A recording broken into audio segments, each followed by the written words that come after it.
How to install apps on Samsung TV. So now once you are here on the main home page of your TV, you'll see the search option at the left-hand side corner. Now one thing you have to note down is that make sure that you are logged on to your Samsung account and then only you would be able to install apps on your TV. Now let's go ahead and tap on search. From here you could go to the search bar on top and search for apps you wish to install. So for now, I'm going to search for iQE app.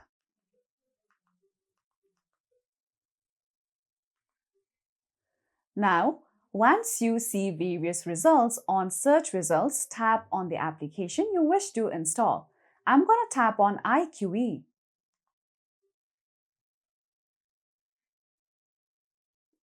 Now over here you'll see the option of install. So if you tap on it, you will be able to install that specific application on your Samsung TV.